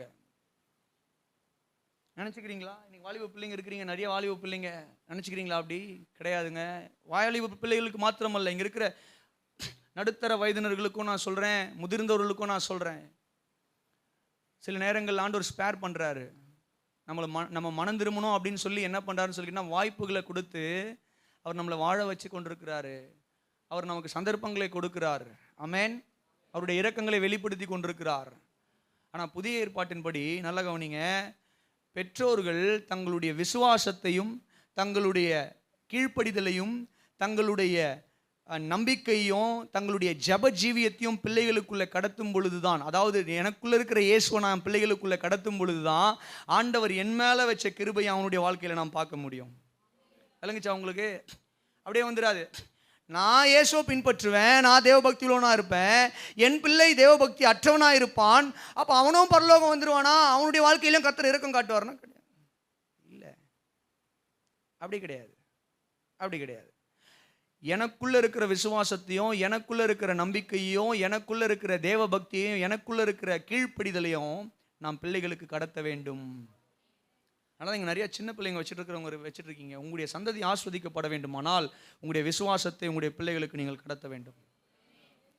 உங்களுடைய தலைமுறைகள் ஆஸ்வதிக்கப்பட வேண்டுமானால் உங்களுக்குள்ள இருக்கிற இயேசுவை உங்களுடைய பிள்ளைகளுடைய வாழ்க்கையில நீங்கள் போட வேண்டும்.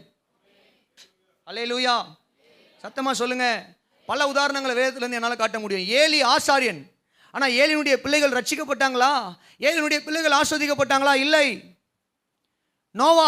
நோவாவுக்கு தேவனுடைய கண்களில் கிருபை கிடைத்தது என்று வேதம் சொல்லுகிறது. ஆனால் நோவாவுடைய பிள்ளையாகிய காம் ஆஸ்வதிக்கப்பட்டானா? இல்லை, அவனுடைய வாழ்க்கை சபிக்கப்பட்டது. அவன்தான் கானான் தேசமாய் மாறினான். அந்த கானான் தேசம் சபிக்கப்பட்ட ஒரு தேசமாய் மாறினது. ஆனால் நோவா ஆஸ்வதிக்கப்பட்டவன், கானான் சபிக்கப்பட்டவனா மாறினான். எப்படி மாறினா? ஏனென்றால் நல்லா கவனிங்க, ஆட்டோமேட்டிக்காக அப்பாவுடைய கீழ்ப்படிதலோ இல்லை அம்மாவுடைய விசுவாசமோ ஆஸ்வாதத்தை கொண்டு வந்துடுறது கிடையாது.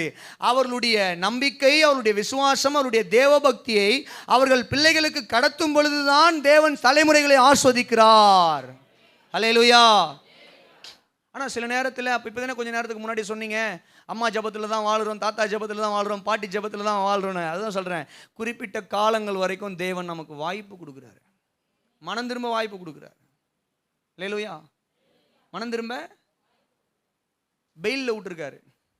சிம்பிளாக நம்ம லாங்குவேஜில் சொல்லணும்னா, பெயிலில் நமக்காக நம்ம அம்மா அப்பா தாத்தா பாட்டிலாம் என்ன பண்ணியிருக்காங்கன்னா, ஆண்டவர் இடத்துல போயிட்டு ஜாமீன் கேட்டதுனால ஆண்டவர் பெயிலில் விட்டுருக்காரு நம்மளை.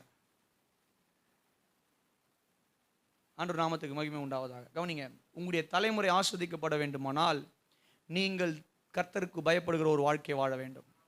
கர்த்தருக்கு பயப்படுற வாழ்க்கை வாழ்கிறது மாத்திரமல்ல, அந்த வாழ்க்கையை உங்களுடைய பிள்ளைகளுக்கு சொல்லிக் கொடுக்க வேண்டும். இன்றைக்கி நிறையா பெற்றோர் நம்ம வாழ்கிற பக்தியுள்ள ஒரு வாழ்க்கையை பிள்ளைகளுக்கு சொல்லிக் கொடுக்கறது கிடையாது. அவர்கள் மனம் போன போக்கில் விட்டுடுறோம். கிடையாது.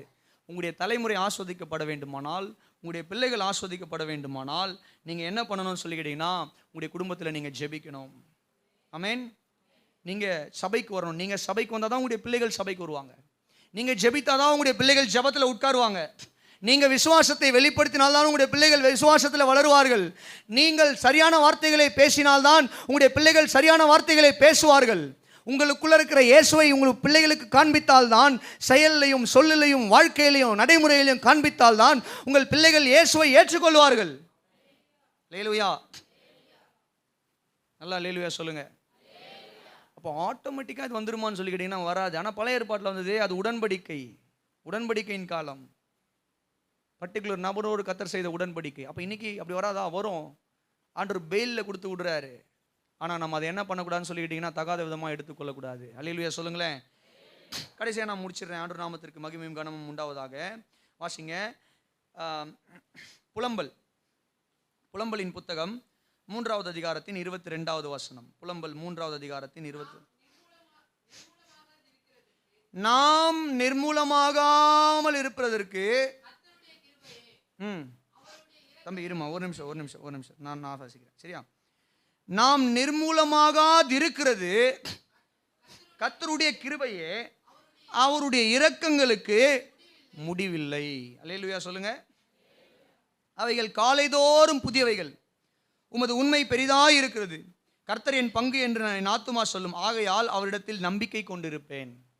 முதல்ல இந்த இரக்கம் நம் பல ஆயிரம் வருஷங்களுக்கு முன்பதாக வாழ்ந்த தலைமுறைக்கு தேவன் எப்படி வெளிப்படுத்தினாரோ அதே மாதிரி நம்முடைய வாழ்க்கையிலே இரக்கங்களை வெளிப்படுத்துகிறாரு. ரெண்டாவது, நம்ம கீழ்ப்படிதல் உள்ளவர்களாக இருந்து தேவ பயம் உள்ளவர்களாக இருந்து நம்முடைய பிள்ளைகளுக்கு தேவ பக்தியை சொல்லிக் கொடுப்போமானால் நம்முடைய தலைமுறைக்கு நம்முடைய இரக்கங்களையும் கிருபைகளையும் கர்த்தர் என்ன பண்ணுறாருன்னு சொல்லிக்கிட்டீங்கன்னா அவர் கடத்துகிற தேவனாக இருக்கிறார். மூன்றாவது, இந்த இரக்கங்களுக்கு முடிவே இல்லை. ஆகவே நம்முடைய நம்பிக்கையின் ஆதாரம் தேவனுடைய இரக்கம். ஆமென். எப்போ ஆண்டவர்கிட்ட போனாலும் அவருடைய இரக்கத்தை பெற்றுக்கொள்ளலாம். ஆமென். அவருடைய இரக்கத்துக்கு என்னவே கிடையாதான்? சொல்லுங்க. அதுக்கு என்ன இல்லை? எண்டே கிடையாது. கவனிங்க, என்னன்னா அவருடைய இரக்கம் நம்முடைய எதிர்காலத்துக்கு ஆதாரமாக இருக்கிறது. ஆமென்.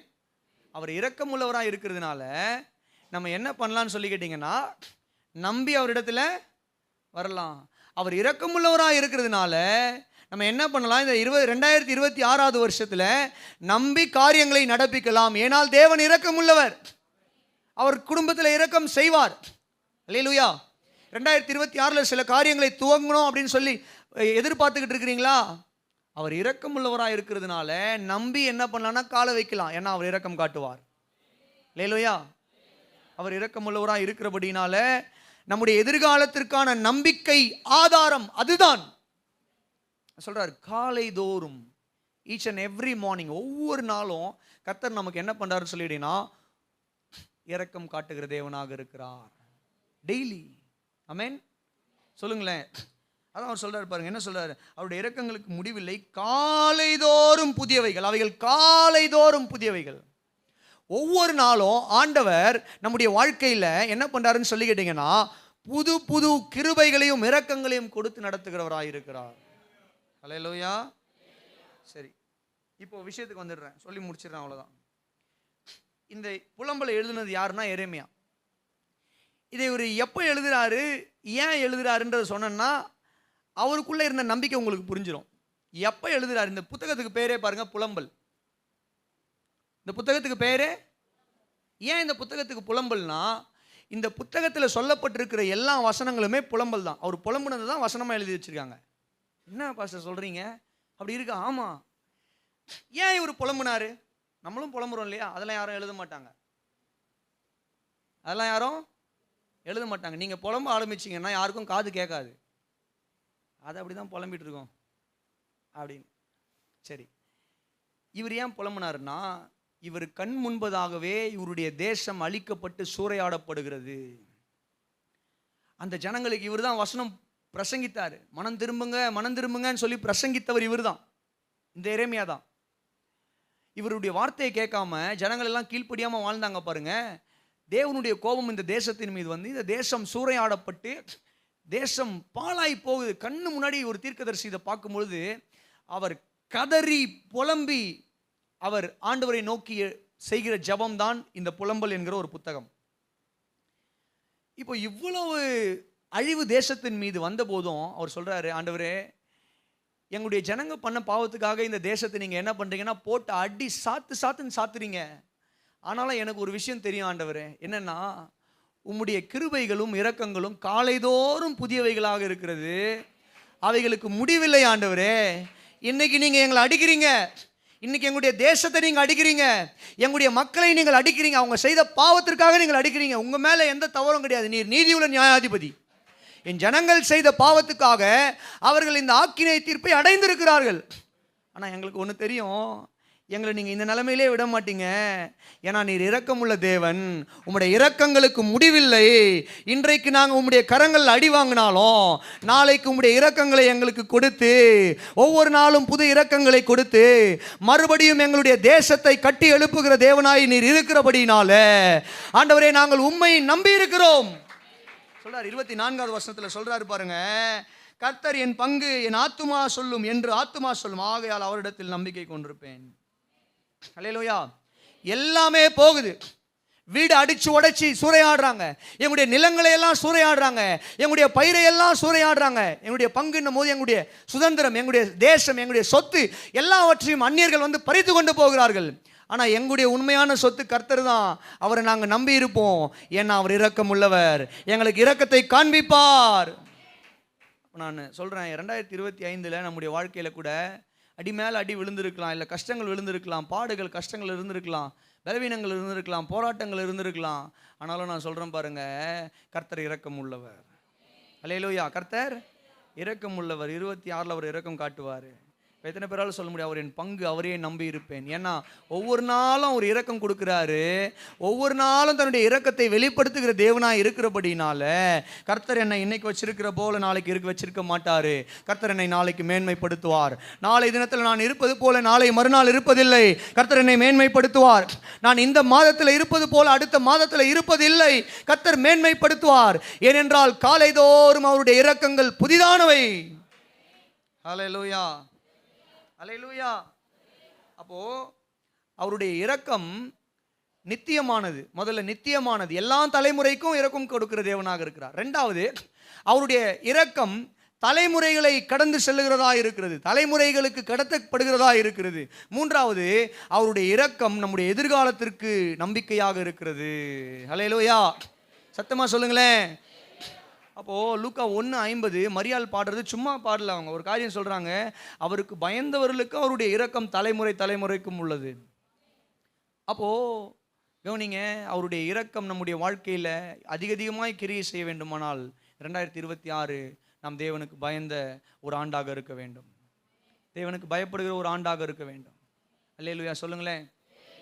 எத்தனையோ பேர் இந்த முதல் தேதியில் வருவீங்க சர்ச்சுக்கு, இதோட உங்களை எல்லாம் பார்க்கவே முடியாது. அடுத்த கிறிஸ்மஸ்க்கோ இல்லை நியூ இயர்க்கோ பார்க்கலாம் உங்களை எல்லாம். அப்படி இருக்காதீங்க. எத்தனையோ பேர் இன்றைக்கி வருவீங்க. இதை விட்டால் அடுத்த பிப்ரவரி மாதம் முதல் தேதியில் முதல் வாரத்தில் என்ன பண்ணுவீங்க, திருவிருந்து எடுக்க வருவீங்க. இருக்காதீங்க.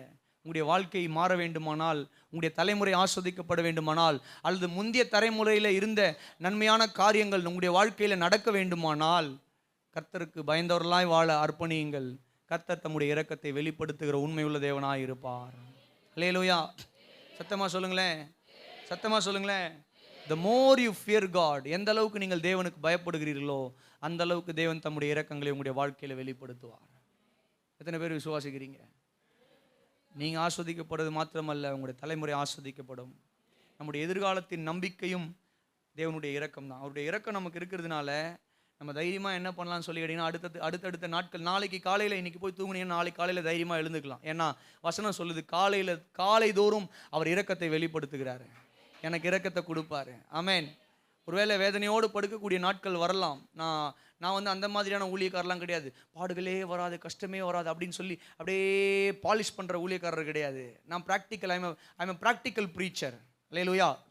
யதார்த்தத்தை பிரசங்கிக்கக்கூடிய ஒரு பிரசங்கியாளன். என்னாலாம் அந்த மாதிரி என்ன பண்ண முடியலன்னா, அப்படியே பாலிஷ் பண்ண முடியல, தெரியல. ட்ரையும் பண்ணி பார்த்தேன், ட்ரை பண்ணலாம் சில நேரத்தில் அப்படின்னு சொல்லி ட்ரை பண்ணி தனிப்பட்ட விதத்தில் ட்ரை பண்ணி பார்த்துருக்கேன். அப்படியே பாலிஷ் நமக்கு பாலிஷ் போடுறது வரல, நமக்கு ராவாக தான் வருது. ஆமேன். ரா ப்ரீச்சர். ஒருவேளை உங்களுக்கு பாலிஷ்டாக ஏதாவது இன்றைக்கி வேணும் அப்படின்னா போங்க, யூடியூப்பில் நிறையா வரும். இன்றைக்கி யூடியூப்லேயோ இல்லை டிவிலையோ போனீங்கன்னா காலையிலேருந்து 24 மணி நேரம் முழுக்க அதுதான் வரும் உங்களுக்கு. இது வருது, அது வருது, இது வருது, அது வருதுன்னு எல்லாம் வரும். ஆனால் வசனம் வராது. நிறைய வாக்குத்தத்தம் வரும், ஆனால் சத்தியம் வராது. நிறைய வசனம் வரும், சத்தியம் இருக்காது, உபதேசம் இருக்காது. அல்லேலூயா சொல்லுங்களேன், சத்தமாக சொல்லுங்களேன். ஆனால் இங்கே நாங்கள் எப்படி தெரியுமா, இங்கே கொடுக்குற டீயில் பாலும் இருக்கும், சர்க்கரையும் இருக்கும், டீயும் ஸ்ட்ராங்காக இருக்கும். சில இடங்களில் பால் மட்டும்தான் இருக்கும், சில இடங்களில் டீ மட்டும்தான் இருக்கும், பால் இருக்காது. சில இடங்களில் சர்க்கரை மட்டும்தான் இருக்கும், சில இடங்களில் எல்லாருக்கும் சர்க்கரை இருக்காது. இங்கே எப்படி தெரியுமா, பாலும் இருக்கும், டீயும் இருக்கும், சர்க்கரையும் இருக்கும், ஸ்ட்ராங்காகவும் இருக்கும். அப்படின்னா என்ன அர்த்தம்? வசனம் வாக்கு தத்தமும் வரும், உபதேசமும் இருக்கும், சத்தியமும் இருக்கும், எச்சரிப்பும் இருக்கும், உற்சாகமாக நம்பிக்கை கொடுக்கக்கூடிய வார்த்தைகளும் இருக்கும். அல்லேலூயா சொல்லுங்களேன். எல்லாரும் சொல்லுங்க. லூக்கா 1:50 அவருக்கு பயந்தவர்களுக்கு அவருடைய இரக்கம் தலைமுறை தலைமுறைக்கும் உள்ளது. சொல்லாமா, அவருக்கு பயந்தவர்களுக்கு அவருடைய இரக்கம் தலைமுறை தலைமுறைக்கும் உள்ளது. ஆமேன். ஜெபிக்கலாமா? கர்த்தர் உங்களை நிச்சயமாக இந்த 2026 ஆஸ்வதிப்பார். உங்களுடைய பிள்ளைகளை ஆஸ்வதிப்பார், உங்களுடைய குடும்பங்களை ஆஸ்வதிப்பார், உங்களுடைய மன வாஞ்சைகளை அவர் நிறைவேற்றுவார். ஆமேன். இதுக்கு கை மாத்தா அவர் கேட்குற ஒரே ஒரு விஷயம் என்னன்னா, அவருக்கு பயந்த ஒரு வாழ்க்கை. ஆமேன். அவருக்கு பயந்த வாழ்க்கை, காட்லி ஃபியர் லைஃப். ஆமேன். ஜெபிப்போமா? ஹல்லேலூயா, ஹல்லேலூயா, ஹல்லேலூயா, ஹல்லேலூயா. நன்றி செலுத்துகிறோம் ஆண்டவரே, உம்மை துதிக்கிறோம் ராஜா, உம்மை போற்றுகிறோம் தகப்பனே. கர்த்தர் நீர் கொடுத்த வார்த்தைக்காக நன்றி அப்பா. ஆண்டவரே, உமக்கு பயந்தவர்களுக்கு உம்முடைய இரக்கங்கள் தலைமுறை தலைமுறைக்கும் உள்ளது என்று நாங்கள் வேதத்தில் வாசிக்கிறோமே. கர்த்தர் அப்படிப்பட்ட இரக்கங்களை இம்மட்டுமாய் எங்களுடைய வாழ்க்கையில் வெளிப்படுத்துகிற தேவன். இம்மட்டுமாய் உம்முடைய இரக்கங்களை எங்களுடைய ஆண்டவரே ஊழியத்திலும் ஒவ்வொரு குடும்பங்களிலும் வெளிப்படுத்தின தேவன். இந்த 2026ஆம் ஆண்டில் கர்த்தர் நீர் ஒவ்வொருவருடைய வாழ்க்கையில் உம்முடைய இரக்கத்தை வெளிப்படுத்தும்படியாய் செபிக்கிறோம் ஆண்டவரே. ஆண்டவரே, இதுவரைக்கும் அவர்கள் அனுபவித்திராத நன்மைகளை, இதுவரைக்கும் அவர்கள் அனுபவித்திராத கிருபைகளையும் இரக்கங்களையும் ஆண்டவரே இந்த 2026ஆம் ஆண்டு ஆண்டவரே அபரிவிதமாய் அவர்களுடைய வாழ்க்கையில் கர்த்தருடைய இரக்கங்களையும் கிருபைகளையும் வெளிப்படுத்தும்படியாய் செபிக்கிறோம் ராஜா. விசேஷ ஒன்னமாய் ஆண்டவரே ஹல்லேலூயா. 2026 புது பிஸ்னஸ் துவங்க ஆரம்பித்து ஆண்டவரே காத்து கொண்டிருக்கிற ஒவ்வொருவரும் கரங்களில் ஒப்பு கொடுக்கிறோம். அவருடைய பிஸ்னஸை கர்த்தர் ஆஸ்வதிப்பீராக. 2026 திருமண காரியங்களுக்காக ஜெபித்து கொண்டிருக்கிற ஒவ்வொரு தேவ பிள்ளைகளை உம்முடைய கரங்களில் ஒப்பு கொடுக்கிறோம் ராஜா. கர்த்தர் நல்ல வரன்களை கொண்டு வருவீராக. ஆண்டவரே, இடங்களை வாங்க, வீடுகளை கட்ட இந்த 2026 திட்டம் வைத்திருக்கிற ஒவ்வொரு தேவ பிள்ளைகளுடைய திட்டங்களை கர்த்தர் கனம் பண்ணும்படியாய் ஜெபிக்கிறோம். இடங்களை வாங்கவும், வீடுகளை கட்டவும் கர்த்தர் கிருபை தருவீராக. எப்படியாகிலும் இந்த கடன் பிரச்சனையிலிருந்து வெளியே வர வேண்டும் என்று ஆண்டவரே பாரத்தோடு ஜெபித்துக் கொண்டிருக்கிற தேவ பிள்ளைகள் 2026 அவருடைய கடன் பிரச்சனைகள் எல்லாவற்றிலும் இருந்து அவர்கள் விடுதலை அடைய கர்த்தர் நீர் உதவி செய்யும்படியாய் ஜெபிக்கிறோம். நன்றி ராஜா, நன்றி ராஜா. உம்மை துதிக்கிறோம் ஆண்டவரே, உம்மை ஸ்தோத்திரிக்கிறோம் அப்பா. ஆண்டவரே, விசேஷமாய் ஆண்டவரே ஒவ்வொரு பிள்ளைகளை, வாலிப பிள்ளைகளை, சிறு பிள்ளைகளை உம்முடைய கரங்களில் ஒப்பு கொடுக்கிறோம் ஆண்டவரே. இந்த 2026ஆவது ஆண்டில் அவர்கள் தேவ பக்தி உள்ளவர்களாய் வளர, தேவ பக்தியில் வளர, விசுவாசத்தில் வளர, கீழ்ப்படிதலில் வளர கர்த்தர் நீர் கிருபை தருவீராக. உம்முடைய அன்பின் கரத்தில் எங்களை தாழ்த்தி அர்ப்பணிக்கிறோம்ப்பா. கர்த்தர் எல்லா கனமும் மகிமையும் நீர் எடுத்துக்கொள்ளுங்க. வந்த ஒவ்வொருவரையும் ஆசீர்வதிப்பீராக. மனவாஞ்சிகளை நீர் நிறைவேற்றுவீராக. 2026ஆவது ஆண்டு உம்முடைய இரக்கங்களை அளவில்லாமல் அபரிவிதமாய் அனுபவிக்கிற ஒரு ஆண்டாக இருக்கும்படியாய் ஜெபிக்கிறோம். கர்த்தர் வெளிப்படுத்துங்க. உம்முடைய கிருபைகளையும் இரக்கங்களையும் வெளிப்படுத்துவீராக.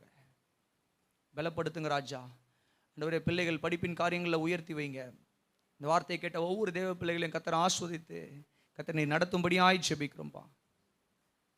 அன்பின் கரத்தில் தாழ்த்தி அர்ப்பணிக்கிறோம். இயேசுவின் மூலம் எங்கள் நல்ல பிதாவே. கரங்களை உயர்த்தி நல்ல ஒரு அல்லேலூயா சொல்லுமா. ஹல்லேலூயா, ஹல்லேலூயா.